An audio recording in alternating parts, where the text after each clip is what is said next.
I'm Joanne Roberts, co-founder of What Now, What Next. Welcome to our conversation today with author and activist Ashton Applewhite. We're celebrating the publication of her new book, This Chair Rocks. So welcome, everybody. Welcome, thank you all so much for coming. As most of you know, What Now, What Next is a collaborative network for women entrepreneurs where you'll find the connections, the community, the expertise that you need to launch and grow your businesses. My co-founder, Peggy Doyle, and I are really excited about this conversation with Ashton, who is an anti-ageism activist and author. And tomorrow, Ashton's newest book, This Chair Rocks, a manifesto against ageism, is launching and is available for everybody to buy on Amazon. So at this point in our lives, I think most of us have experienced the effects of ageism, whether it's somebody telling us that we're too old for that outfit we're wearing, for the hairdo, for a job that we want, for some particular relationship. And in This Chair Rocks, Ashton has really taken ageism on, blowing up myth after myth about ageism.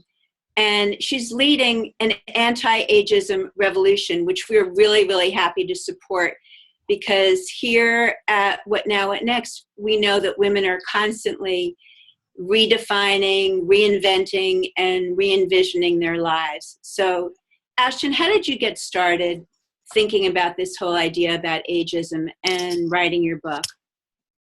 It started as a project about older workers, actually, inspired by my parents, my partner's parents, who were in their 80s at the time and who are booksellers. And they said, people say all the time to them, so when are you going to retire?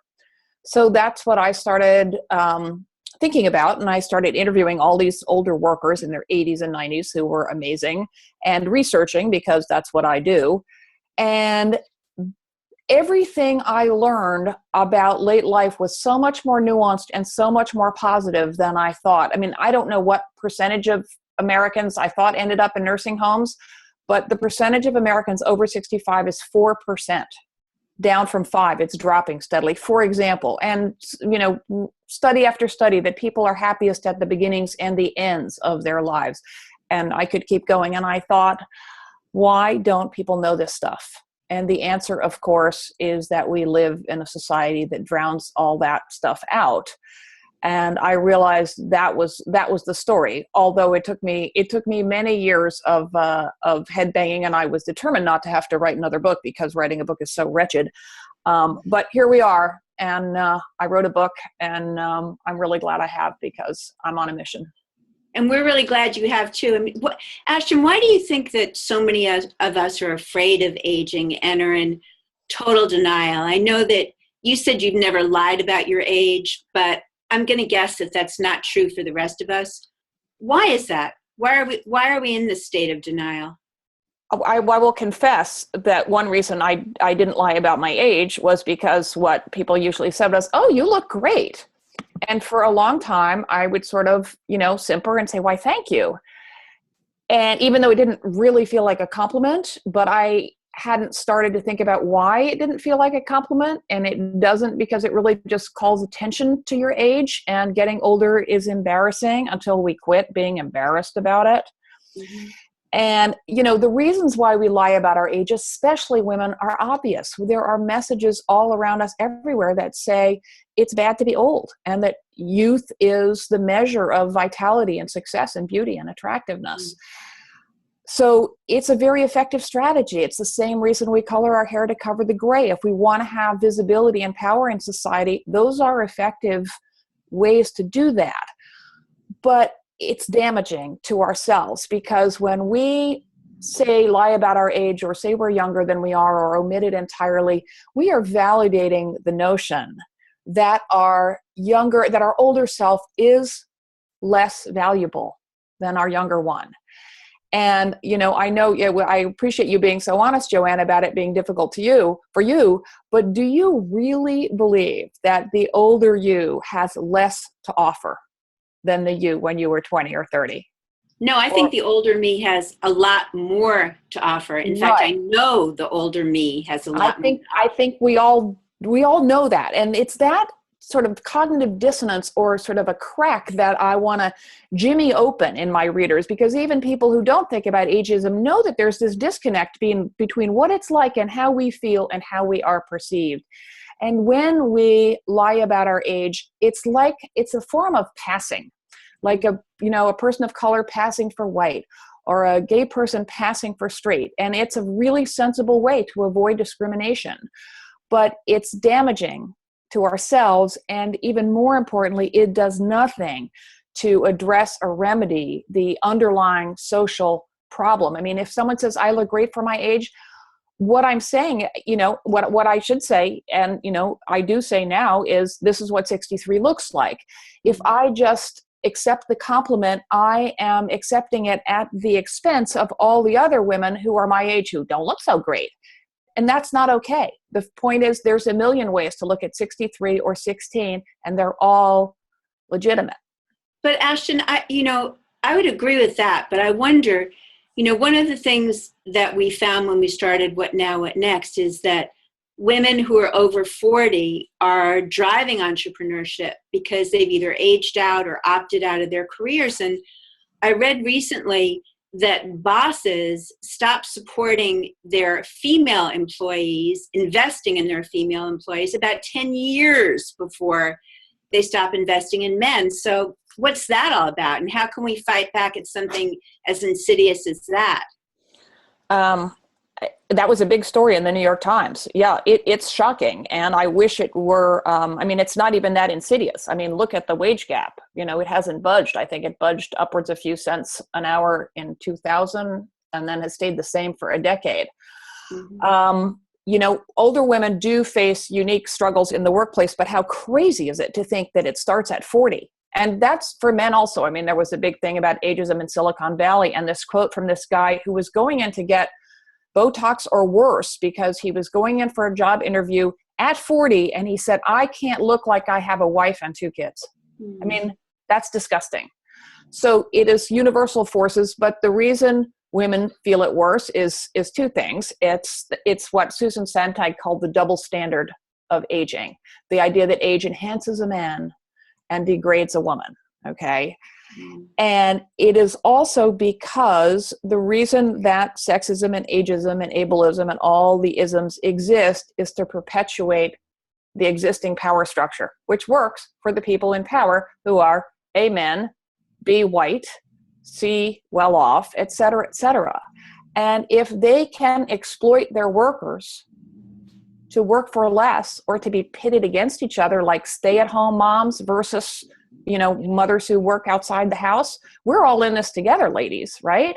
So it is, so all these isms intersect, especially, of course, if you are an older person of color without a lot of money, you are triply discriminated against. So we need to take a page from the women's movement and continue, of course, to explain to younger women that the struggle is far from over, and that we need to persist, to hang on to our gains and to fight for equality in the workshop, and not let age be another category under which we face discrimination. It's not legal and it's not sensible, because if you force people out of the labor market, how are they going to support themselves? And it's wrong. Well, one of the things that interests me, I think that it's interesting that you raised that point about a man having to go out and get Botox and think about looking differently in applying for a job. But don't you find that it's women more generally that are into the plastic surgery? I know even a bunch of my friends who have started at 50, really going out and getting you're fillers. You're supposed to start in your 20s before the wrinkles even start. So be sure to let them know that they're already way behind schedule. Think about who gets to say that wrinkles are ugly. Okay. It's like, who gets to say that big butts are ugly? Think about and we know the answer. It's the same. It's commercial interest, that it's the beauty industry by and large, right? It's Probably. The same. right. And think about the body acceptance movement that tells us that we need to learn, hello, to accept who we are and, seek power in that rather than constantly trying to conform to some norm. Now, it is possible that if I got liposucked and, gymified 24/7, that I could reduce my butt. But it is not possible for me to be younger. And it is crazy for we women to set ourselves the standard, this impossible and hopelessly punishing standard. And the way around that is an act of imagination, which is to enlarge our view of beauty, right? I mean, it is not, people will say, well, young women can have children. There is absolutely a biological basis to some of this, which is, of course, that fertility in a woman times out, and it does not in a man. But tell me how much of sex and how much of our romantic relationships across humanity have to do with procreating? Not that much, right?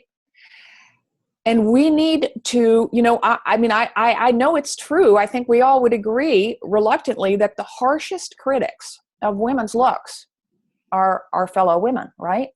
Definitely. So, right? So Starts in high school. I put something on my blog.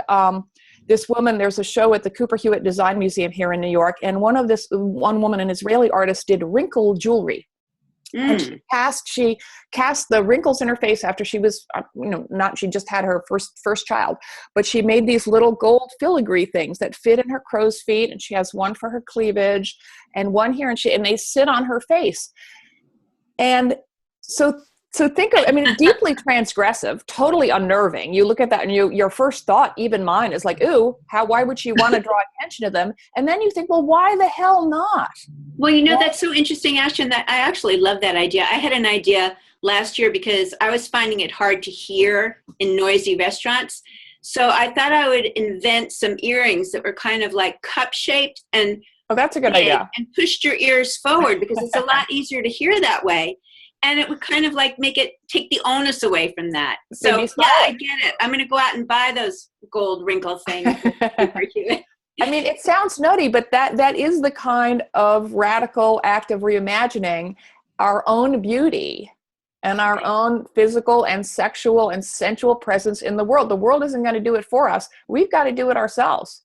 No, absolutely. And it's interesting too, because one of the things that really interested me in your book was the idea that people who actually embrace aging and have a positive attitude towards aging live 7.5 years longer. Oh, now, yeah. That's something that we all want to do, right? And how does that work? Why is that? Well, it works because of the mind-body connection, of course, that how we feel about something, I don't want to say that, I don't like to imply that people bring illness on themselves, which I don't believe, but certainly our attitude towards what's happening in our lives and in our bodies has a powerful effect.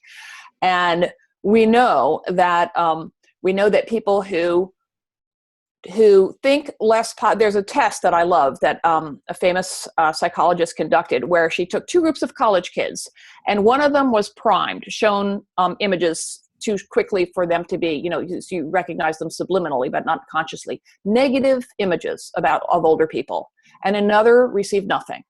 The group that was primed with the negative images, college kids, walked to the elevator more slowly. That was what the test measured. So these 17-year-olds were already slowed in their step and their demeanor because of what they imagined lay in their future, right? Wow. And there's really interesting studies, and this has been going on for a while. There's more and more lately where long-term studies of people who've agreed to have their brains autopsied when they die. Some of the people who were the sharpest cognitively, their brains reveal extensive plaques and tangles, typical of Alzheimer's. What do they have in common? A purpose. A positive attitude towards life, right? Towards aging, towards life. Aging is life. That appears to provide really deep immunity against the ravages of cognitive decline. So we all know that health has the most effect on how we age, right? On how much it costs, on how well we feel. So imagine, and these effects are reversible. If you show older people positive images, or if this same social scientist did exercise where she took, I think, 6 or 7 older men and put them in a sort of time capsule where they knew about it. It wasn't like, science fiction. They didn't wake up, but where the TV, the house was equipped with the furniture of their youth. The TV shows were the same, the games and everything. And a week later, the men walked out more erect, more active, more I think this may be apocryphal, but one guy, wasn't using his cane anymore. So how we think has to do with how we think we are supposed to think. And people who have more positive views of aging do live longer. And it is a shockingly large difference of 7.5 years. And part of it is because they take better care of themselves, of course.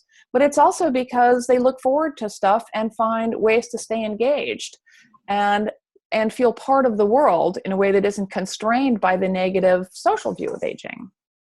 Well, I love the idea of yours about becoming an older person in training. Yeah. And that sort of ties in, right? How does that work? That's intriguing. Well, it's a phrase I heard from a doctor that she called herself Jeanette Lenton, an old person in training. And this was early on when I didn't really see where I was going with this, but I knew that that's what I had become. And the reason I find it such a useful construct is that ageism, which is discrimination or stereotyping on the basis of age, right? Anytime you think differently about someone or a group of people on the basis of how old you think they are.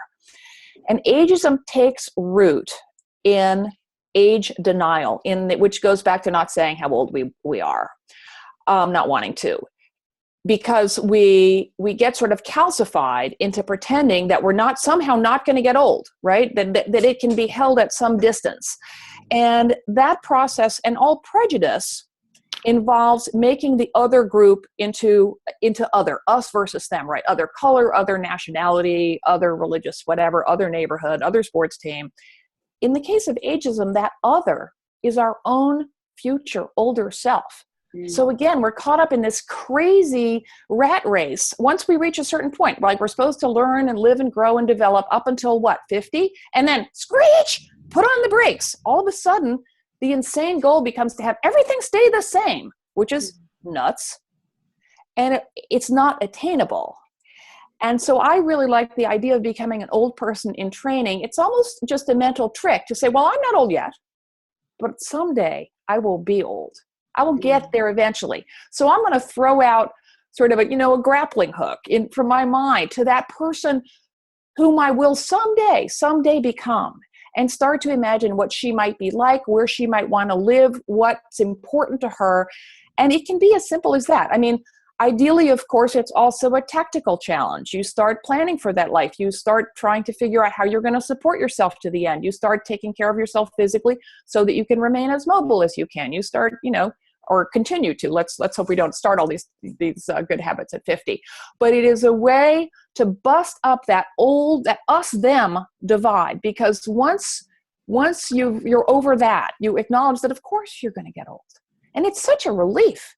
It's a huge relief not to lie about your age anymore.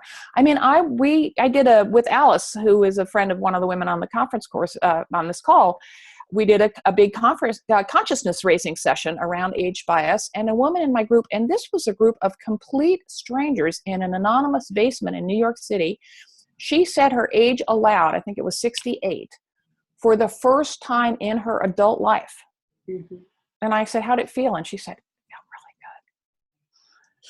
so I of course I understand why we engage in these behaviors, but they are punitive and exhausting. And when we find ways around them to a more natural state, which is to acknowledge that we can get old, we will get old, and that we can forge some kind of connection to our future self to make her in as much as we can control. And maybe we'll have a lot of control, and maybe we won't have much.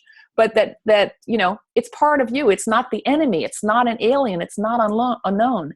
It's a lot less frightening. It's empathic. It's strategic, and it's right. It makes so much sense. It feels right. I'm not saying right or wrong. I'm saying it feels right. Right.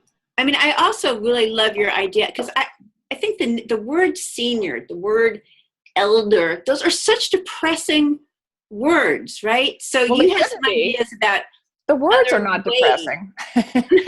The words are not depressing. The cultural baggage they carry is depressing. Yes, right? that's true. So that's what we have to keep remembering. I have solved the problem of what to call older people because I don't know why nobody likes senior. I know why I don't like senior. Elderly is just yucky. And also the elderly implies that older people are homogenous when nothing could be further from the truth. The older we grow, the more different from one another we become. So when I started writing the book, actually, or I came up with it sooner. I think the only acceptable thing to call older people is older people. And I just shortened it to a noun. I use olders. Love and that. Younger. Because two reasons. I don't like seniors and I don't like, I know lots of cultures use elder and it has a wonderful place in that culture. But it's not my culture, so it's alien to me. I don't love value-laden language around aging. If there's a senior, then it implies that younger people are junior. It implies a hierarchy. And I don't think you deserve more respect because you're older. I think maybe you deserve a seat on the bus if you need a seat on the bus, but so probably does the young pregnant woman too. And also I like it because it emphasizes a fact, which is again, blindingly obvious when you think about it, that age is a spectrum. People don't want to be old, but who wouldn't cop to being older than someone else and younger than someone else, right? Everyone fits on a spectrum. So we spend so much energy trying to be, on the right side of this old-young divide that doesn't even exist. And I think older, younger, by emphasizing the continuous nature of aging, busts up that damaging binary. Like that. We hate all those binaries because I think that we're moving away from binaries in so many areas. But binaries are just bad. Yeah. I think I'd like to open it up to questions from the rest of you. Who wants to ask Ashton something that we haven't already talked about? Jane, Sue-Ann, Cynthia? Uh-oh, I stunned them into silence. Hi, I'm here. Jane, Yeah. hi. Hi, Jane. Wonderful to hear all of this thinking. I wanted to just share a couple things. One is I was an actor for 35 years, Broadway, TV, film, very successful in New York and also California, but internationally as well. When I turned 40, it was as though I had to kind of check my phone to see if something had happened. Somehow a memo seems to have gone out. Literally, I kid you not. I freaked out at 40 because actresses, and we used to be that, start getting, pushed out of the mainstream at that age. And of course, we are the myth makers, the visual myth makers. We're the ones who kind of tell culture what to think about itself. So that began a really shocking process, and I, did a whole other thing. And of course, just to add to that, men are still culturally valuable. They get, they no matter how fat they are, no matter how whatever else, they get younger and younger wives on TV shows, but they're still working. So the earning gap becomes gargantuan when women turn 40 in that profession, which was a great profession for me for many years, but shocking and horrifying when that began to happen. I guess what I want to ask you is this, and I love your idea of olders. That's a cool thing. I am with you about anti-aging. Anti-ageism. What I'd like to do is find out what we are Pro-aging. Okay, pro-aging. We are pro-aging. Aging is living. And that's a very good question. And one thing I like, and I fiddled with the subtitle of my book forever because I wanted to get in pro-aging and anti-ageism, and then it just started sounding like a dietary supplement, so I had to stop. But there is a great quote. I've never used that line before, I swear. There's a great line. There's a British journalist named Anne Karp who wrote a terrific book called How to Age. And she said on Brian Lehrer on NPR, she said, you can no more be anti-aging than anti-breathing. Because, aging means living. Living means aging. If you had told me 10 years ago that I would be possessed with aging, I would have thought, ooh, how gloomy and depressing. Why would anyone want to think about that? But aging is living. It starts the minute we're born. And in an ageist society, we conflate it with dying. And of course, it's true that older people are reminders of mortality, but dying is just what happens at the end of all this living. So of course, aging is fascinating. And of course, it intersects with all the humanities because it's how we are in the world. Cool. So pro-aging, anti-ageism. Sue-Ann, did you have a question? Can you hear me? Yeah, just speak a little bit more loudly. Yeah. Yeah. So I'm curious about the beginnings. Like what prompted you to begin this book, this research? Well, I got radicalized by my research. I wrote my first book, and which I wrote 20 years ago, and that's how long it took me to get up my courage to write another one, was motivated by, I was getting divorced, and my attorney said, just a chance comment. He said, a lot of my clients are people like you. And I said, what do you mean? And he said, women who are realizing they don't have to stick it out in unhappy marriages. And I went home and in 2 seconds found the really easy to find statistic that 2/3 of divorces in the US are initiated by women. And I was astonished. I thought it was 98% men who were dumping their, sad sack old wives for cute young trophy wives. And a little light bulb went off. It's like, why don't we know this? And we don't know that because we live in a sexist and patriarchal society, right? That denies women a lot of power and voice, that treats men's and women's experiences differently. And when I started researching older people who work, which was what this project was at the beginning, it was about workforce participation, I learned all these positive things about aging, and it was the same thing. A light bulb went off. It's like, why don't we know this?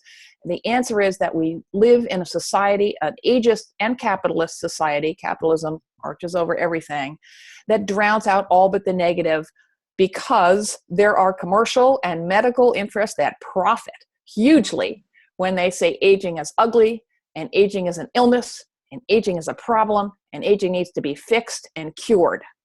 Okay, all those are vast sources of profit.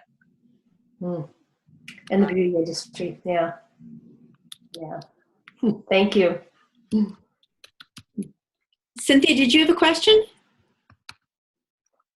I was just typing it in. Okay. I'll tell you, I'm launching a website for women, shopping site for women 45 and up. And in my research with my business partner, we've realized that it would be the kiss of death to say that it's a website for women 45 and up. That is not how people shop. You don't wake up and say, okay, I'm 55. So I need some 55-year-old clothes now. right. Oh, God. And there is no one way for people to dress at a given age. That's right. But women of a certain age are ignored by the fashion community as you get older. No one's marketing to her. No one with credibility is giving her advice. She's left out of the conversation to fend for herself. There's a ton of merchandise online to wade through. Despite the fact that we spend far more money on clothes than any other demographic. Right. And you know that. I studied the numbers, and that's why I'm looking at this. But I also understand the psychology that I would not wake up and be like, oh, yes, a new site for women over 50. I think I'll shop there. That isn't how it works. Women have their style, and it evolves over time, as it should. But it's not about a number. It's about who you are. And as you get older, you still want cool clothes and exciting clothes that express who you are. There might be slight modifications in terms of maybe there's a sleeve or maybe it's not so short. But women look great. They're more fit than ever. And they just don't want to be compartmentalized. That said, there's this huge opportunity because no one is talking to this customer, and she's very affluent and she's frustrated because people aren't talking to her and she's not spending her money. So I'm trying to figure out how to be genuine in terms of addressing the audience without getting boxed in by age. And I've had a couple of conversations that were very interesting today about talking about the life she leads and what she's doing instead of how old she is. And also talking about how I loved shopping when I was a younger woman because I was raised shopping in real time, and how shopping online is a different experience that can be overwhelming because there are so many choices. Mm-hmm. But it feels a little disingenuous in terms of when someone asks me, like, who are you marketing to, for me to not. And you can't even say to older women because then they just hang up the phone? Basically, yeah. I mean, I've researched this a lot, and women will not go to a website that targets older women. Seriously? Not in the privacy of their home under the covers in a brown paper wrapper? Ladies, we need to work on this. I mean, the problem is between our ears. Marketing. I mean, I know that is no help to you in trying to raise capital.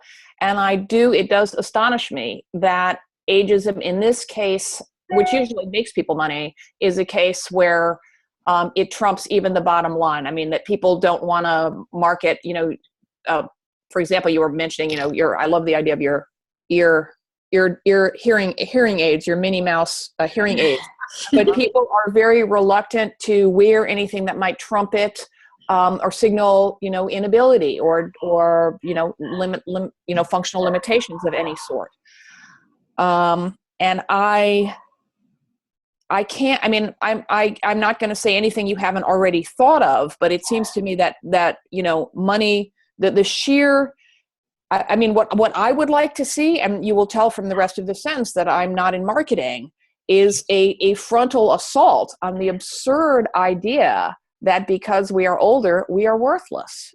And to say, I mean, people over 50 will control 50% of the United States, of the discretionary income in the United States. You've heard more, I've heard, different. More like 70.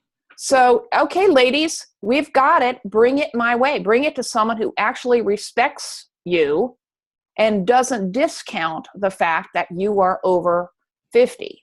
Yeah, and I'd add something too, Cynthia. I mean, it's psychology. I mean, I'm 58. I'm very comfortable saying my age. I had a whole idea about, let's get women to say their ages and own it. But if I'm selling a product, that's going to kill my business. But Cynthia, when Peggy and I started What Now, What Next, we thought long and hard about marketing it as a collaborative network for women over 40. And we decided to go with that because women over 40 are starting 1,200 new jobs a day. Businesses. Excuse me? 1,200 new businesses. New businesses a day, exactly. And the average age for a small business owner is 50. So I think that there are a lot of wonderful. It's just a dilemma in terms of sales. I have a name for you, Cynthia. I have a name for you. All right. Facebook. And this is a woman who is in the fashion industry. She's lives in Europe. We've become great Facebook friends. I'm a big fashionista, so I discovered her through an interesting route because I love the costuming on Grace and Frankie, the Jane Fonda and Lily Tomlin show. So I looked up who the designer was, and I discovered a whole world of people who you might be interested in knowing. But I recommend just getting to know this woman maybe. Her name is Joss, Jos Berry, Berry. She's a lingerie designer. She's probably maybe early 70s, extremely fashion forward and conscious, and does great things about her life in Paris, all over. She's in Hong Kong right now at a show. So perhaps, there are some role models I've discovered. Well, yeah, I just have to say that I was the fashion director of InStyle for the last 15 years. I was fashion director at Glamour. I was a fashion editor at Vogue. I was fashion director at Cosmo. I'm not a newcomer to the fashion business. No, of course not. And I understand personally how hard it is as women get older to find clothes they love. But I also understand the prejudices of the industry. It's a very ageist industry. The beauty industry loves older women because they can sell a lot of anti-aging and hair color and all that stuff. I totally get the point of view about owning your age and embracing it. But as a business model, it's tough. And these women deserve beautiful clothes. They want to find beautiful clothes. I want to help them find them. But it's a tricky scenario to embrace it, but not put someone in a corner. Ashton, do you know Iris Apfel and Of course. Cynthia, Yes. Of course. Right? Yeah. I mean, Iris Apfel is like such an amazing kind of role model. How old is she? She's probably like 93. 94. 95, 94. yeah. Right? I I mean, have she's a certainly picture of out her there. in my main show. But may I say, forgive me if I'm dominating, but Iris Apfel is incredibly cool and her style is very eccentric. Yeah, There very. are a lot of sites that celebrate eccentric older women. There's a site called Advanced Style, Yeah, and it's like right. a kooky woman with blue hair, Yeah. It's great crazy because they cool set an thing. exemplar, but most of us do not. And it's great for younger stylistas. Who's the young woman with the fashion blog, the famous one? Like Tavi Gevinson. Man Repeller. Oh. No, Tavi Gevinson. Yeah. You know, there's a lot of it's forged a lot of bonds between very young and very old fashionistas. But you're absolutely right. I'm never going to spend that much effort on what I wear. And I don't want to look kooky. I want to look good. Couture too, right? I mean, that couture shows you these wild ideas and you have to extrapolate from that how you would maybe use that look. I mean, whatever. I don't have quite the negative thing, although I have certainly encountered it daily. But Ashton, I have a question for you about style and hair and fashion. I mean, I know you chose to dye your hair gray, right? To experience what that felt like. What was that like? What did you notice when you did that? You know, I of course am at the radical end of this conversation. So I am trying to sell a book, but I'm not trying to market a business to the mainstream. And some stuff in my book will be too radical for some people. But the reason, I happen to have mostly brown hair. It's a little gray at the temples, but it's still pretty brown. And I was coming out of a movie theater in the daytime. And so almost everyone there was of retirement age, and there was an escalator coming up out of it. And I looked down and I saw only 2 gray heads among the women. And this little light bulb went off of, again, it's an obvious fact to all of us because I can tell we've all thought about this, that dyeing our hair, and I'm talking about only about people who hate dyeing their hair and do it only to cover the gray. It is a way in which we make ourselves invisible as older women. And I had this wacky vision of, wouldn't it be amazing if you could wave your wand and see us all in all our gray hair, beautiful oldness? People would go, holy shit, you are legion and you are beautiful. And so I thought, wouldn't it be cool to have the year of letting our hair go gray? So we could do it. I wrote a blog on this subject 2 weeks ago on my website. Oh, really? And As an act of solidarity. So my then, website is called Appreciate, like the French word for appreciate.com. Mm-hmm. And the subject was, when is the right time to go gray? And I have never had such a response. People go crazy. People go nuts. And again, as I was saying, I understand the reasons why we color our gray. It's a really intelligent strategy. But in doing so, as when we lie about our age, we are colluding in our own powerlessness as older women. And sooner or later, it's a personal choice. And we will not make any headway against these power structures until we join together and act in solidarity as women. There's one woman in my office who's older than I am, and I poisoned her thoughts a little bit. And she came in fuming one day because she said, there's this woman this weekend who was going nuts about her 30th birthday, and I almost bit her head off. And I said, Chris, you know, the same things that are making her flip out about turning 30 are what is making your upcoming 70th so fraught. And she's not the enemy.